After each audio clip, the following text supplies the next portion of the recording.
És fiel em todo tempo. Em todo tempo tu és tão bom. Com todo fôlego que eu tenho, eu cantarei a bondade. Haleluya, haleluya. Anasema uwe na moyo wa ushujaa. Haleluya. Usiogope mwana wa Mungu, usiogope mteule wa Mungu, uwe na moyo wa ushujaa, maana Mungu ndiye aliyekupa wewe nchi ya wilaya Kyela. Haleluya. Mungu amekupa wewe kanisa la Gosheni. Haleluya. Mungu amekupa wewe uongoze kundi la wana wa Israeli. Haleluya. Mchapie Bwana makofi ya shangwe na vigelegele. Anasema uwe hodari na moyo wa ushujaa. Haijalishi ni namna gani, uwe hodari, usiogope. Haleluya. Haya ni maneno aliyokuwa anamwambia Mungu Yoshua alipokuwa anasema siwezi. Leo akamwambia uwe na moyo wa ushujaa. Na mimi leo nakwambia mwana wa Mungu, uwe na moyo wa ushujaa. Haleluya. Moyo ulio mkuu, moyo usiotetemeka, moyo usiogopa magonjwa, moyo usiogopa shida na ziki. Haleluya. Amen. Anasema maana ni wewe utakayewarithisha watu hawa wa nchi hii. Haleluya.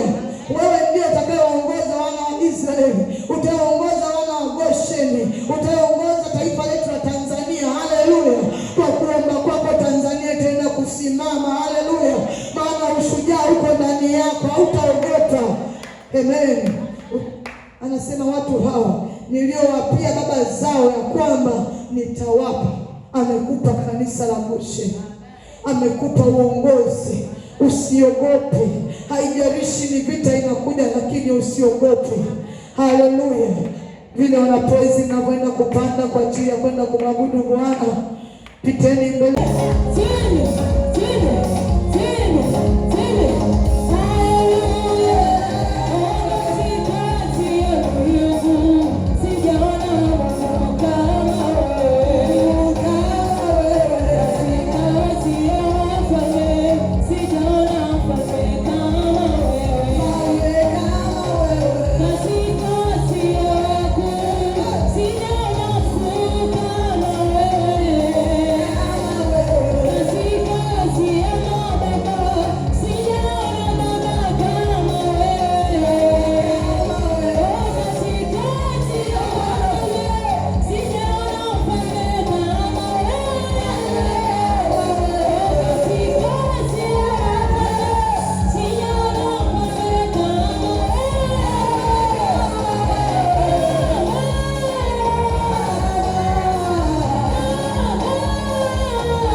kupanda kwa ajili ya kwenda kumwabudu Bwana.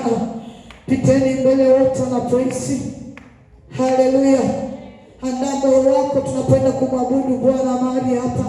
Moyo wa unyenyekevu, moyo uliopendeka, moyo uliojaa shukrani, moyo uliojaa maadhimisho mengi. Haleluya. Amen.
Neno linasema kila mwendeaye Bwana aende kwa matarajio. Weka matarajio yako kwa Bwana.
Asante kwa saa hii, asante kwa neno lako, asante. Ninaandaa moyo wangu kwa ajili ya kusikia Bwana, katika jina la Yesu Kristo wa Nazareti. Bwana, ninataka kusikia kutoka kwako, nataka kusikia kutoka kwako mchana wa leo, nataka kusikia kutoka kwako Bwana, nataka kusikia kutoka kwako Bwana. Sema na moyo wangu mchana wa leo, sema Bwana, usiniache, sema Bwana nami, usiniache Bwana, usiniache Bwana, usiniache Bwana wa majeshi, katika jina la Yesu Kristo. Bwana usiniache, Bwana usiniache, Bwana usiniache, Bwana usiniache, Bwana usiniache, katika jina la Yesu, katika jina la Yesu, katika jina la Yesu. Mwambie Bwana, niko tayari, Bwana niko tayari, Bwana niko tayari, niko tayari saa hii Bwana, niko tayari Jehova, niko tayari, niko tayari. Kama uko tayari mwambie Bwana, niko tayari, niko tayari sana, katika jina la Yesu, katika jina la Yesu. Yesu iko tayari. Ni katika jina la Yesu la uweza tumeomba. Katika jina la uweza tumeomba. Amen. Naomba kabla hujakaa nisalimie mtu wa kuume na kushoto, mwambie mtumishi anakusalimia, karibu kwenye ibada. Mwambie karibu kwenye ibada, umependeza sana. Haleluya, haleluya, haleluya. Kitabu cha Mwanzo sura ya 3 na ule mstari wa 9, Biblia inaweka wazi kwamba Bwana Mungu akamwita Adamu akamwambia, uko wapi? Bwana Mungu akamwita Adamu akamwambia, uko wapi? Kichwa cha somo cha leo ni swali la kujiuliza, uko wapi? Haleluya. Uko wapi ni swali la kawaida kwenye macho ya kibinadamu, lakini kwa Mungu halikuwa swali la kawaida. Sio kwamba Mungu hakujua Adamu yuko wapi kijiografia. Kijiografia alijua Adamu yuko wapi, lakini alitaka kuona neema ya Adamu, kuona anathaminiwa na Mungu. Ndipo Mungu akauliza yuko wapi. Angeweza kutoa adhabu hata bila kumuuliza uko wapi. Jana leo Mungu anakuita kwa jina lako, anakuuliza uko wapi? Uko wapi? Uko wapi? Uko wapi inamaanisha kwamba Adamu sio kwamba hakuonekana alipokuwa, ni kwamba alionekana yupo kwenye eneo fulani, lakini ule utukufu wa Mungu, nguvu ya Mungu, yale mamlaka aliyoambiwa atawale, zile funguo zenye mamlaka, Mungu hakuziona tena mikononi kwa Adamu. Ndio maana akauliza uko wapi? Na wewe Mungu anakuuliza uko wapi? Uko wapi kwenye huduma yako? Uko wapi kwenye eneo lako la kiafya, eneo lako la kiuchumi? Kwa sababu Mungu wakati anaumba alisema na tufanye mtu kwa mfano wetu, na kwa mfano alimuumba Adamu na Hawa, akamfanya mtu, na kisha akaachilia nguvu aende akatawale, akamiliki, akatawale viumbe vyote. Leo hii Mungu anakuuliza, unayo mamlaka ya kutawala au unatawaliwa?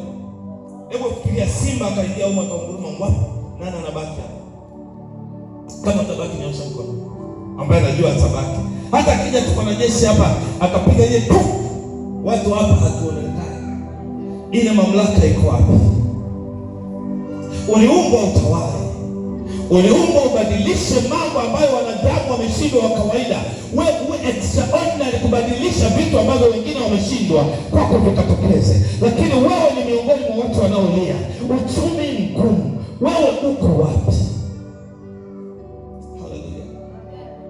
Kwa sababu Mungu alisema, aliachilia mamlaka pale msalabani.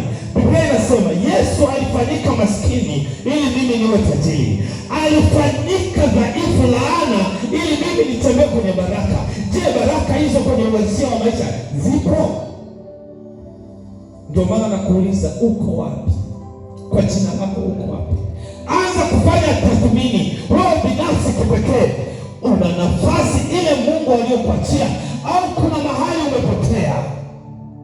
Ule utukufu ambao Mungu alikuachia wa mamlaka ya kuamuru jambo fulani litokee na likatokeza, bado unayo?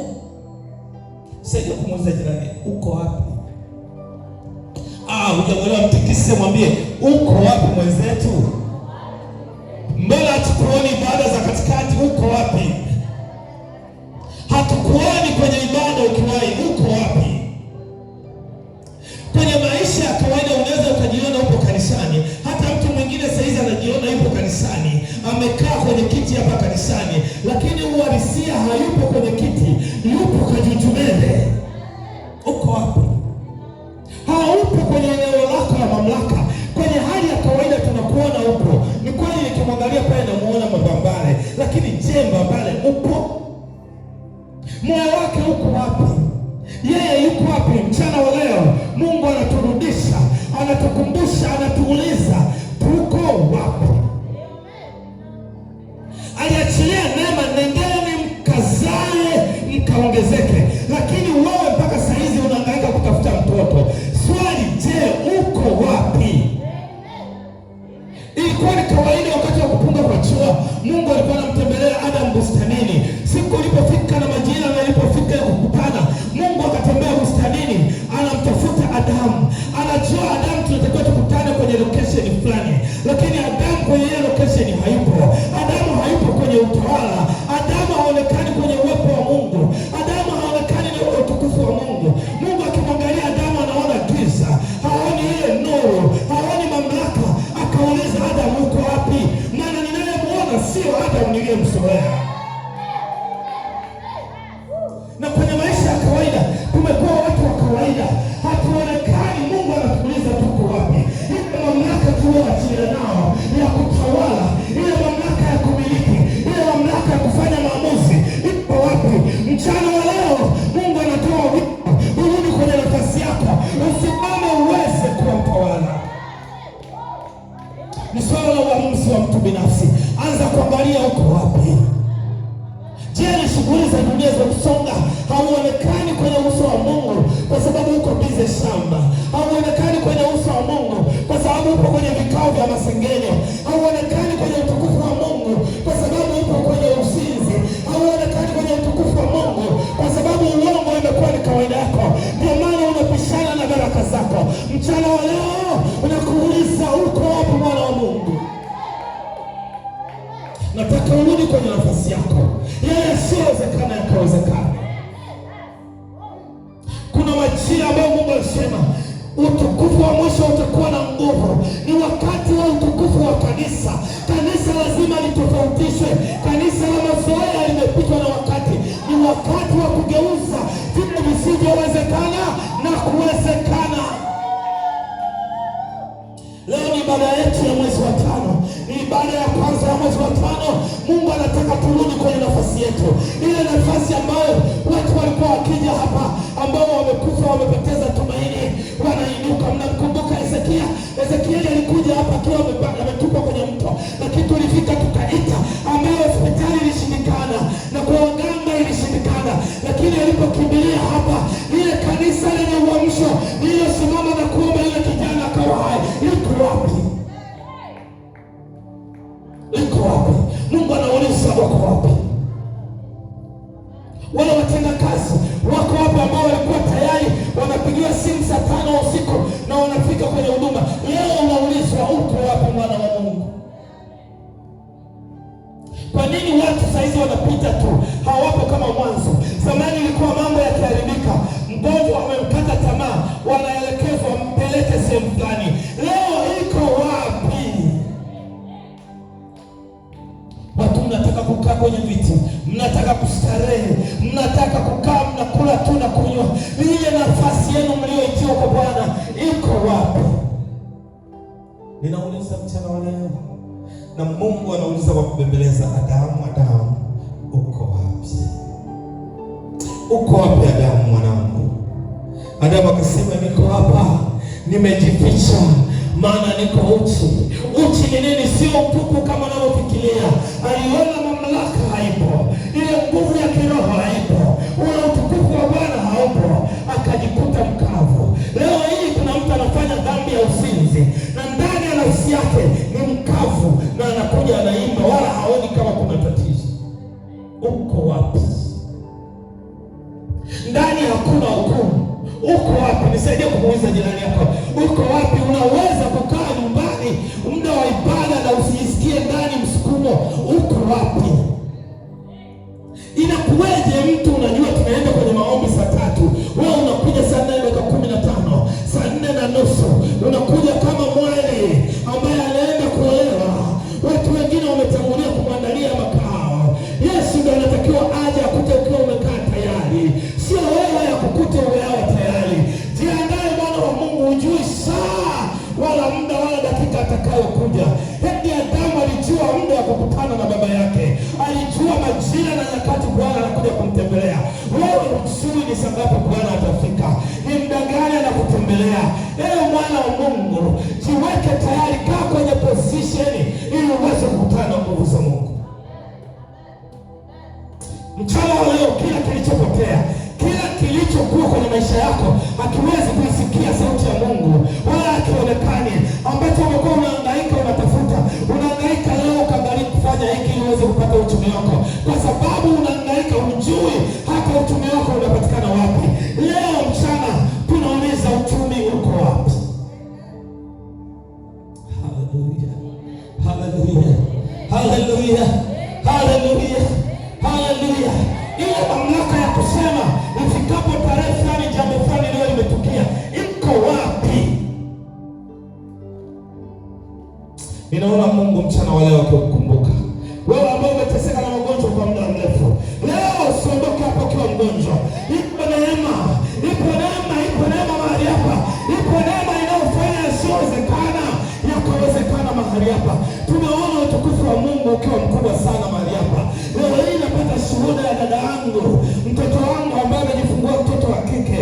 Alipata habari, mwambie jirani yako, alipata habari kwa binti ambaye alihangaika kwa miaka mingi hakupata mtoto, lakini alipofika kwenye madhabahu hii akaambiwa mwezi fulani Bwana atakujalia utapata neema ya kuwa na ujauzito. Na majira alipotumia, yule binti akasema nina mimba, naye akapata mtoto wa kiume.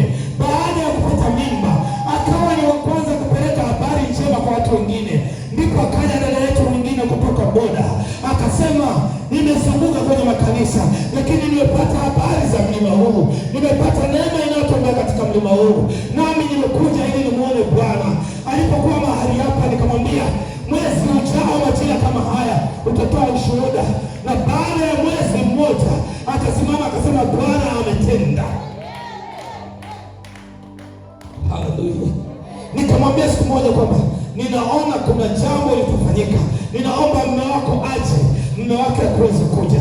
Siku ya mwisho anaenda leba, ndio mume wake ananipigia, nikamwambia umenikumbuka, siku zote ninakuita njoo, hukuweza kuja. Leo umesikia anaingia leba, akasema aliniambia kabla hata hajaingia kwenye mlango wa leba nikupigie simu, kuna jambo utasema. Nikamwambia atakaa, atapata mtoto, na nilimweleza kabisa wa kike, na imekuwa hiyo neema. Leo iko mahali hapa, uko hapa una shida ambao umehangaika kwa muda mrefu kuitafuta. Leo neema ipo hapa, hiyo shida imekuja. Imekwisha. Uwezi elewa, dakika chache zijazo utaelewa. Imekwisha.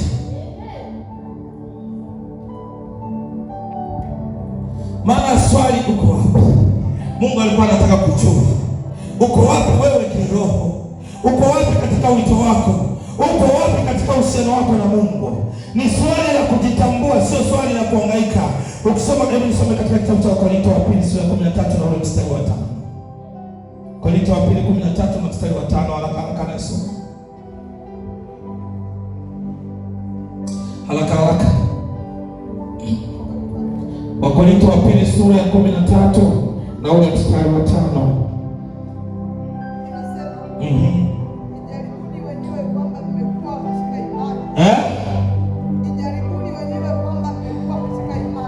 Jijaribuni wenyewe muone kama mmekuwa katika nini?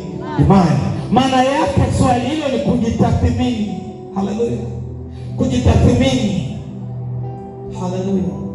Yesu wakati anakaribia kuondoka, akawaita wanafunzi wake, akasema ni muda wa kuwaosha miguu. Petro akasema, mimi wewe huwezi kuniosha miguu. Yesu akamwambia, kama huko tayari kuoshwa miguu, hauna shirika pamoja nami. Na Biblia inasema wastahili au mwanakondoo uliyechinjwa kupokea heshima, kupokea nguvu, utukufu, mamlaka na uweza. Kwa hiyo bila kukubali kunyenyekea chini ya Yesu, yale mambo ambayo Yesu aliyasema, Baba, mamlaka yote uliyonipa mimi, nami nimewapa ninyi, hauwezi kutembea kwenye hiyo mamlaka, huwezi kutembea kwenye hiyo nguvu, huwezi kutembea kwenye hiyo neema, kwa sababu haujajipusisha. Fikia hatua kwenye mtaa wako, ukisimama ukitenda neno lolote utakalosema linakuwa. Ifikia hatua ukisema imekuwa. Haleluya, haleluya, haleluya. Kuna mtu mmoja anaitwa Alex, yuko Mkeki. Alikuja ofisini kikazi. Alipofika nikamwambia nini, akamwambia ndoa yangu inasumbua. Nikamwambia kwa mwili huwezi kuifunga, kisheria hatuwezi kufanya nini kumaliza. Akamwambia nifanyeje? Nikamwambia wewe si mganga wa kienyeji wewe. Akamwambia ndio. Umefanya mambo ambayo yameshindikana. Akamwambia kwa kuja ustawi wa jamii, akamwambia ndio. Akamwambia sana mimi nakutoka kwenye ustawi wa jamii. Ili kudhihirisha nguvu zako za kiganga na nguvu za Mungu ni vitu viwili tofauti, tuone nguvu ipi inatenda kazi. Nikamfuata yule binti akiwa anauza usifa. Nikamwambia nisijue kama ndiye mke wake. Nikamwambia ninaona ndoa yako inavunjika, lakini inavunjika kwa sababu ya mama yako. Mama yako amekuwa chanzo cha ndoa ya kuvunjika. Mimi ninasimama kama mtumishi wa Mungu. Usiporudi kwa mume wako, baba yako atakatwa mguu. Na huyo mama unayemwona na kuthamini, ipo siku atakufukuza. Baadaye natoka pale na muuliza jamaa uko wapi? Anambia nilikuona ukiwa unaongea na aliyekuwa mke wangu. Nikamwambia oh my God. Yule binti hakunielewa. Leo hii tunaongea na babake amekatwa. Kapata jani kidogo tu mgumu ule. Ananipigia simu, mtumishi, uliyosema yametokea. Nikamwambia bado hayajatimia. Mama aliyekuwa anamng'ang'ania binti yake naye akasema tumechoka kukulea, ondoka. Tayari kijana kashaoa mwanamke. Angalia watu wa aina gani wanakupa ushauri. Angalia kwenye maisha yako ni watu wa aina gani, kundi gani la watu unakaa nao. Kuna wakati unapanga kwenda ibadani, mtu anakushauri bwana usiende kwani lazima uko peke yako wewe. Yeye anakushauri na wewe unakubali kusikia sauti ya adui. Anakushauri usiende kanisani. Akikushauri usiende, mwambie unanipeleka wapi? Kwa sababu kama hataki uende kwa Bwana, yule mwimbaji akasema tuende kwa nani Bwana kama si wewe? Twende kwa nani? Petro akamwambia, Yesu akauliza wanafunzi wake, je, na nyie mnataka kumwacha? Wakamwambia twende kwa nani Bwana? Kwako kuna maneno mazuri, kwako kuna uzima, kwako kuna uponyaji, kwako kuna kila jambo la faida. Wewe mtu anakuambia usiende ibadani. Tukae tupige soga. Muulize unanipeleka wapi? Haleluya. Umewahi kujiuliza mara ngapi unakaa nyumbani upate tabu la kukutana na Bwana? Badilika mwana wa Mungu, nisaidie kumwambia mtu badilika. Nisaidie kumwambia badilika. Ni majira ambayo Mungu anakuja kwa wakati mwingine anakubembeleza akiuliza uko wapi? Watu wengi wanaishi lakini hawajui wako wapi. Ni swala la kuadhimisha dhamiri. Ni swali la kuamsha dhamiri. Dhamiri yako ndani inafikiaje? Adamu alijificha kwa sababu ya dhambi. Dhambi inakufanya uogope uwepo wa Mungu. Ukiona mtu hapendi kuja kanisani, muulize alikuwa wapi. Dhambi ni mbaya sana. Mungu hakumwacha Adamu aendelee kujificha. Mungu aliinua mguu wake akamfuata akamwambia uko wapi Adamu? Uko wapi Spora?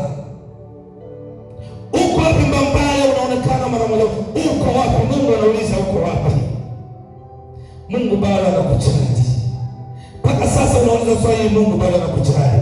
Luka 19 mstari wa 10 Biblia inasema mwana wa Adamu alikuja kutafuta na kuokoa kilichopotea.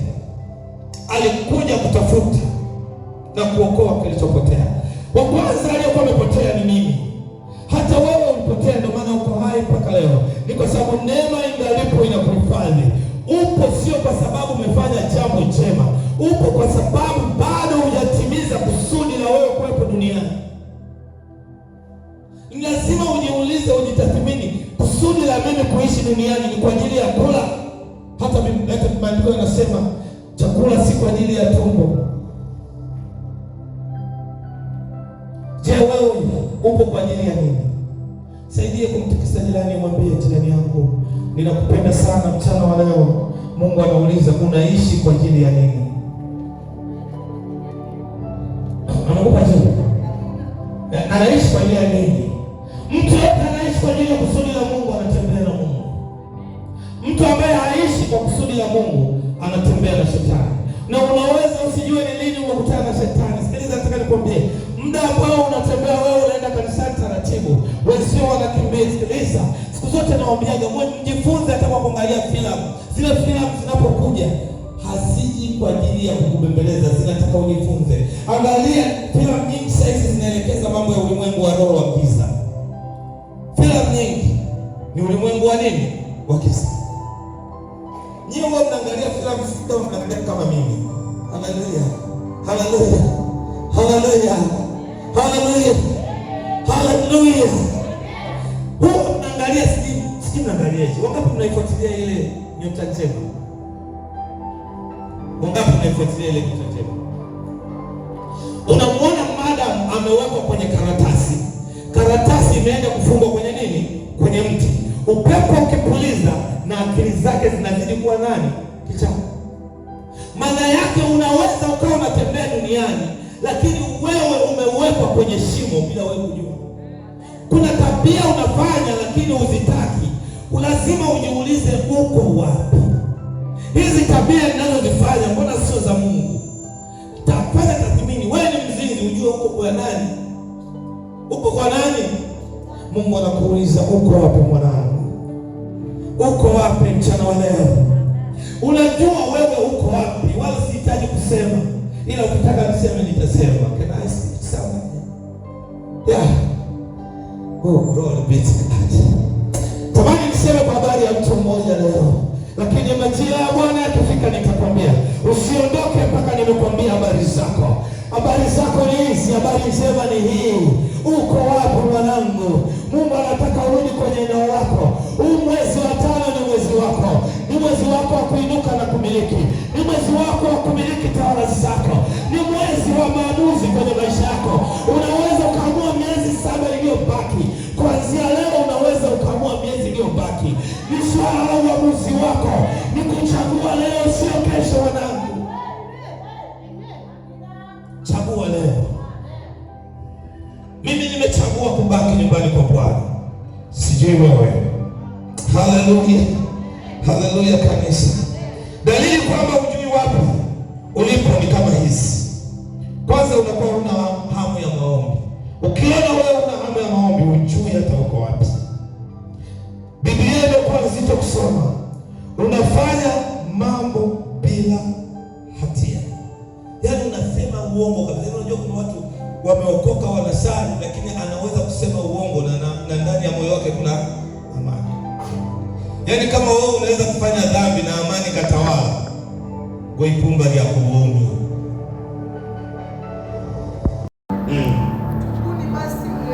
Tubuni basi mletee, ili dhambi zenu zifutwe. Zile nyakati zile za kuburudishwa. Amen. Angalia kwenye maisha yako, unaburudika au unaumia? Kama unaumia, yaani una haso, unahangaika, inakupasa kutubu mwana wa Mungu. Anasema tubu basi mletee, ili zipate kuja zile nyakati za kuburudishwa. Nyakati za kuburudishwa haziji ikiwa bado uko kwenye dhambi. Ni lazima ukubali. Ni lazima ukubali mwanaume wa wanaume. Hakuna namna. Dini yako haikufikishi mbinguni. Dhehebu lako hata liwe zuri namna gani, halikufikishi mbinguni. Anayekufikisha mbinguni ni njia moja tu. Njia hiyo ni Yesu Kristo wa Nazareti. Na Yesu anasema mimi ndimi njia, kweli na uzima. Mtu haji kwa Baba isipokuwa kwa njia ya mimi. Tubu, tubu, tubu, tubu. Uko wapi? Kama mimi ningepewa nafasi, ningekuwa Adamu wakati ule. Niliposema tu nimefanya mimi, ningeanguka nikasema Bwana unirehemu, unisamehe. Lakini kwa sababu ya asili akaanza kusema Bwana ni mwanamke uliyeniletea. Maana nilikuwa peke yangu, mimi sikutenda dhambi. Lakini toka umeleta hiki kiumbe, mimi nimepotea. Na mwanamke anauliza akasema ni nyoka alinidanganya. Nyoka na yeye angekuwa na mtu wa kumsikizia, angesema hebu fikia hatua, chukua hatua ya kuamua kwamba hili ni kosa langu. Kuna wengine wanafanya dhambi ya uzinzi, anasema tubu. Hivi ni Biblia inasema ni kitu gani kitatutenga na upendo wa Mungu Baba? Ni njaa, ni umbali, ni nini? Ni njaa au umbali? Haleluya. Wana wa Israeli wakati wako safarini, umbali waliokuwa wanaenda kuchukua chakula, maana haukuwa wa karibu, lakini ile ilikuwa ni kuwafundisha kwamba unamhitaji Mungu kila siku. ukaitunge kuja ibadani mpaka upigiwe simu. Mwambie jirani yako, acha, badilika mwanangu, badilika. Umekuwa Mkristo wa Jumapili, wakati mwingine Mungu akija hapa siku ya Jumatano anauliza hepi uko wapi?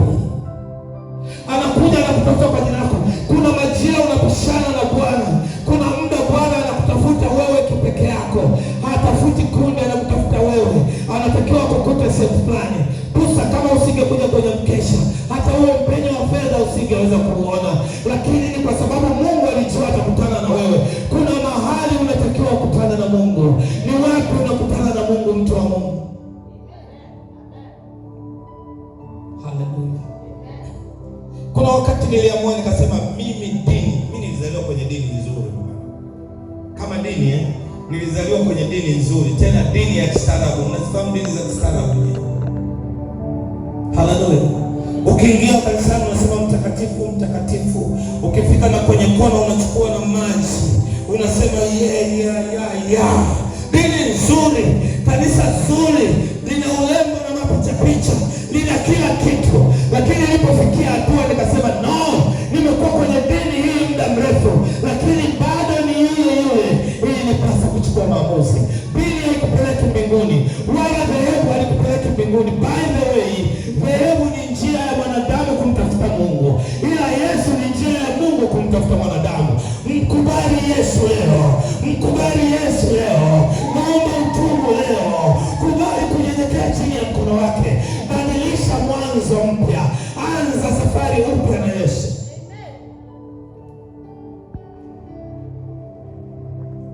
Asante Bwana Yesu. Yakobo 4:8. Namba 2. Na kwanza nimekuambia ili uweze kurudi kukutana na Yesu, kukutana na Mungu, mikono yenu enyi wenye dhambi, na kuisafisha mioyo yenu. Wewe mbili, niende kanisani au nibaki nyumbani? Niende kwa waganga au nibaki? Mrudie Bwana. Mchana wa leo sikubali kwenda. Mrudie Bwana. Nirudi kwa namna gani? Angalia ni wapi moyo wako umejitenga na Bwana. Namba 3 na mwisho, kwa siku ya leo, mambo ambayo unataka kuyafanya. Chukua nafasi yako tena. Anza maombi upya. Simama kwenye kusudi lako.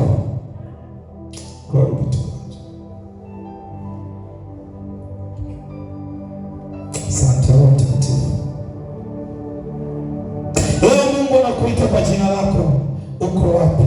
Sio swali la kukuhukumu, ni swali la mwaliko wa wewe kurudi. Kila sehemu ya maisha yangu, simama kwa miguu yako pale ulipo. Simama kwa miguu yako pale ulipo. Na usimame kama mwenye ufahamu. Uyatamke maneno haya. Kila sehemu. Sema kwa sauti, kila sehemu ya maisha yangu dunia, napokea sauti ya Mungu. Na iamuru ipokee sauti ya Mungu. Leo ni siku ya kurejeshwa, wala sio siku ya kuhukumiwa. Leo ni siku ya kurejeshwa, wala sio siku ya kuhukumiwa. Bwana, nirudishe kwenye uwepo wako mtakatifu. Katika jina la Yesu, paza sauti. Baba, katika jina la Yesu, nirejeshe kwenye nafasi yangu. Nirejeshe leo, uisha ile nafasi iliyopotea. Kila kitu kilichonyamaza kwenye maisha yangu, ninaomba kisikie sauti ya Mungu. Kila kilichonyamaza kwenye maisha yangu, naomba kisikie sauti ya Mungu. Katika jina la Yesu, paza sauti yako. Paza sauti yako. Mungu arejeshe kila kitu kilichokosa katika Yesu. Mungu arejeshe utukufu wako Bwana, utukufu wako. Wewe ambaye umeondolewa na adui, urejeshe katika jina la Yesu Kristo. Rejesha kwa Mungu. Wewe mtukufu wako Bwana, unayeombea. Rejesha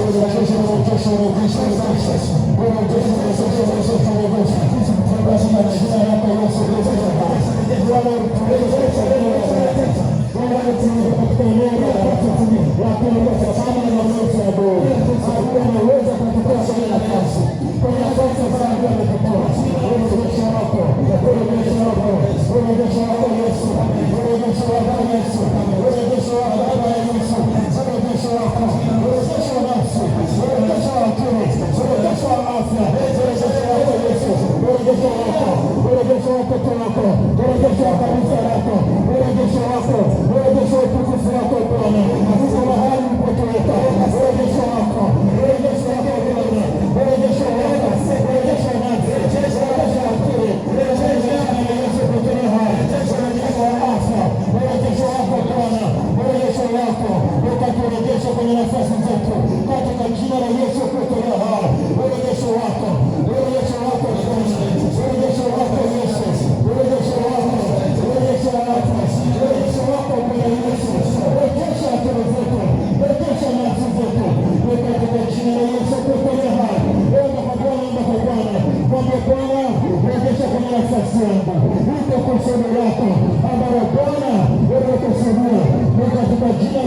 Kristo aliye hai. Urejesho wako Bwana, urejesho wako Jehova, urejesho wa nafsi katika jina la Yesu Kristo aliye hai. Urejesho wako, urejesho wako, urejesho wa akili, urejesho wa afya, urejesho katika jina la Yesu Kristo aliye hai. Urejesho wako Jehova, urejesho wako Bwana na Bwana, urejesho wako Bwana, urejesho wa utukufu, urejesho wa utukufu, urejesho wa utukufu. Urejesho wa akili zake, urejesho wa afya, urejesho wa akili zake, urejesho wa akili zake, urejesho wa akili zake, urejesho wa nafsi yake, urejesho wa nafsi yake, urejesho wako Bwana, urejesho wako Bwana, urejesho wako Bwana katika jina la Yesu. Kusudi lako Bwana juu ya mtoto, kusudi lako juu ya mtoto likatumia mahali popote ambapo kustahili, ambapo kustahili katika jina la Yesu Kristo. Kwa damu ya Yesu, kuwezesha hatua yako, kila mpango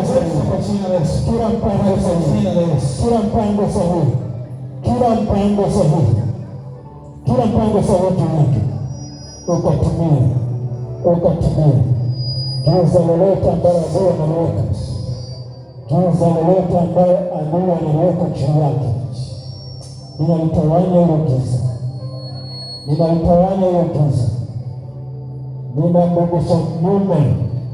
ninamrudisha nyuma huyo adui, huyo mwanamke wa kichawi, ninakurudisha nyuma. Hauna nafasi juu yake, katika jina la Yesu Kristo. Asante Bwana. Wote kwa nyuma sema katika jina la Yesu. Katika jina la Yesu. Yesu, sema na afya yangu. Sema na afya yangu. Sema na afya yangu. Niulize afya yangu. Uko wapi leo afya? Uko wapi leo afya? Rejesho. Katika jina la Yesu. Uchumi wangu. Rejesho. Uko wapi? Watoto wangu. Njoo. Katika jina la Yesu. Kama kusema na watu hao.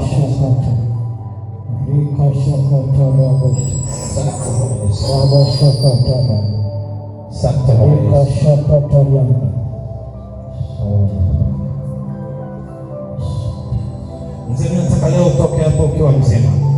Muda wako wa kuendelea kutumia dawa umeisha. Ninataka utoke hapo ukiwa bali ya mtu mwingine. Kwa sababu mwaka mkono kwa mzee huyu. Tangaza afya kuanzia kwenye uwayo mpaka kwenye utosi. Awe mzima kuanzia sasa. Tenda kazi, simama nyuma. Baba, katika jina la Yesu, kwa mamlaka ya jina la Yesu, ninatangaza uzima moja kwa jina la Yesu. Afya letea, kuanzia sasa utakula na wala hautatapika katika jina la Yesu. Utakula na wala hautatapika katika jina la Yesu. Kuanzia sasa heshima yako inarudi kwenye familia katika jina la Yesu.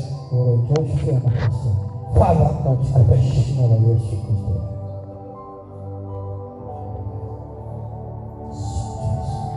Mwanamke, naweka uzito kwa mwanamke huyu. Ninakuamuru, mwachie popote alipo. Ninakuita kwa jina lako.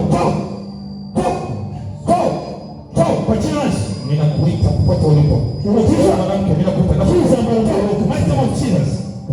kwenye shimo refu aliyoweka linatawanyika. Fahamu wako, akili zake, fahamu wako zikarejea.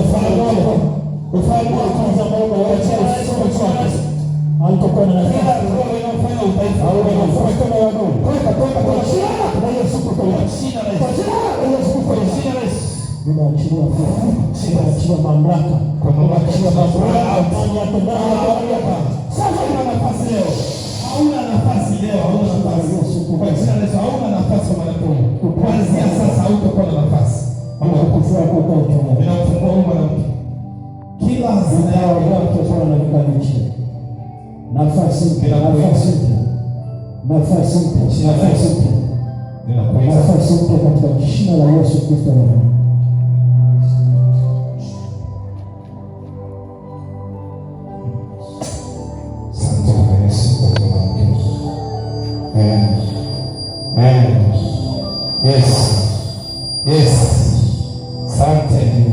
Asante Yesu kwa ajili ya kumkomboa mwanamke huyo. Asante. Leo imekwisha. Yuko huru kuanzia sasa. Katika jina la Yesu. Kwa jina la Yesu ninakuamuru achie. Mwachie mwanamke huyo. Haya, ondoka. Kwa jina la Yesu. Kwa jina la Yesu. Popote walipo katika jina lake. Ninakufungua kwa moto. Fahamu zake zote zilizorejesha. Ninarejesha ufahamu wake. 1, 2, 3 kwa jina la Yesu. Kwenye miguu. Kwenye miguu.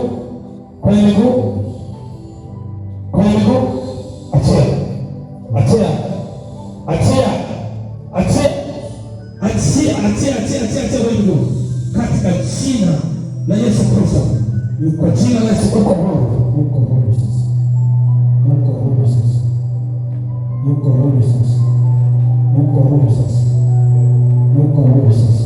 Katika jina la Yesu.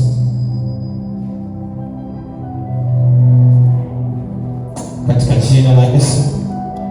Mwanamke uliyeshika afya na kufanya tumbo ulete. Haya, ondoka kwa mara ya kwanza, ondoka kwa mara ya pili. Hiyo sio kiti cha magonjwa kuanzia sasa.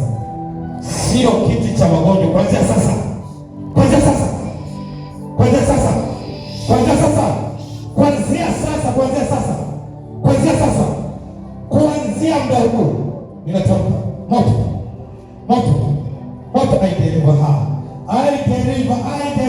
I deliver in Jesus' name. In the blood of Jesus. Komboa kila kifungo cha magonjwa, kila roho ya magonjwa iliyosumbua kwenye familia hiyo. Narejesha fahamu zako, furaha yako ipo. Sogea mbele wote. Watoto.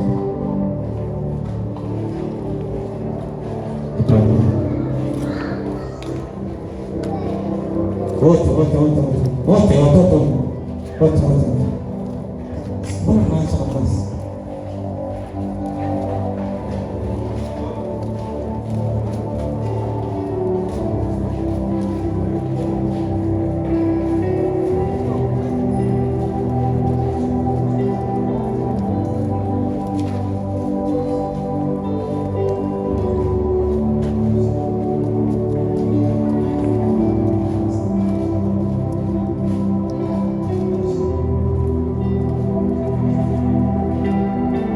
Father, I thank you.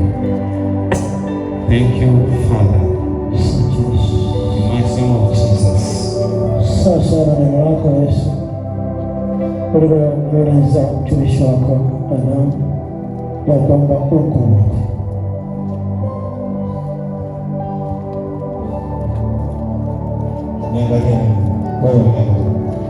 Niangalie haya, 1, 2, 3.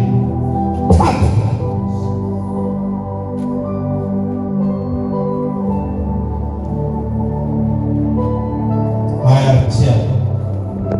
Hiki ni chombo cha Mungu. Hiki ni chombo kitaule kwa Mungu.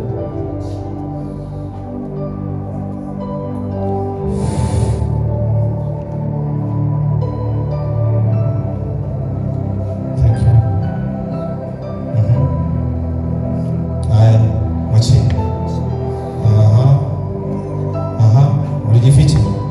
Toka.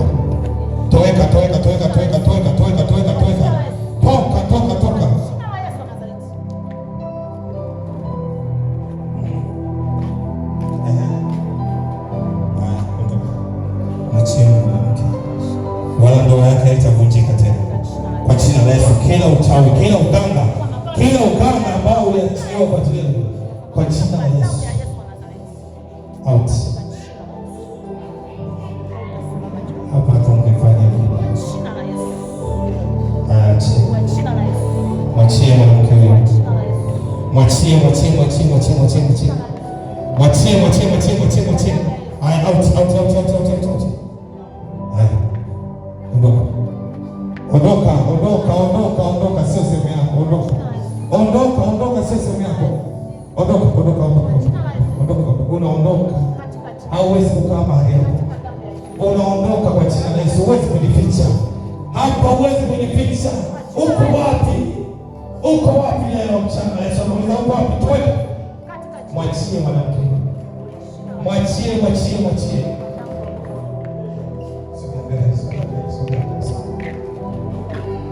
Sogea kule mbele.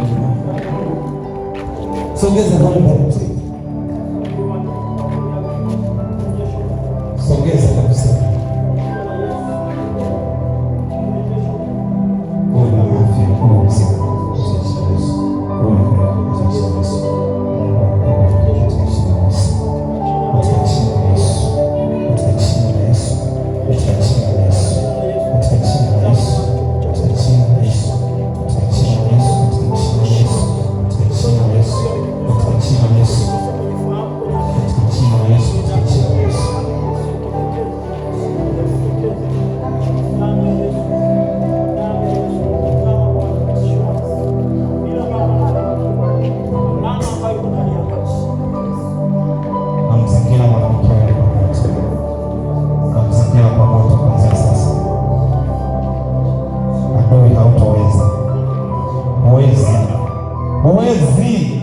Huwezi. Ninakushukuru Bwana kwa ajili ya mwanamke. Kumbuka utumishi wake, linda na ulifanya yeye na usawa wake katika jina la Yesu. Umehifadhiwa katika jina la Yesu. Umehifadhiwa katika jina la Yesu. Umehifadhiwa katika jina la Yesu. Umehifadhiwa katika jina la Yesu. Umehifadhiwa katika jina la Yesu.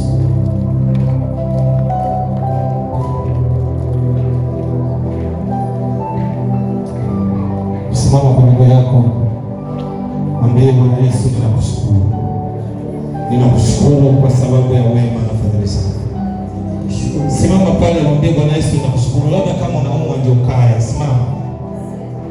Sema, Bwana Yesu, ninakushukuru kwa kuniita.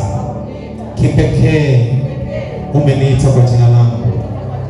Ukiniuliza, achilia neema kwako wewe unayenisikiliza. Ninaachilia neema. Kila kilichokuwa hakisikii sauti kwenye maisha yako kikasikie kuanzia sasa. Kama ni ndoa yako, ikasikie sauti. Kama ilipotea, inaitwa iko wapi? Uchumi wako uko wapi? Furaha yako iko wapi? Kila kilicho kwenye maisha yako ambacho unaona hakileti matokeo, ninakiamuru kurejeshwa kuanzia sasa katika jina la Yesu. Ninaomba hiyo neema ya Kristo inayofanya mambo yasiyowezekana kuwezekana ikalithibitisha ili kwako katika jina la Yesu Kristo wa Nazareti. Naomba na kushukuru. Amen. Hallelujah.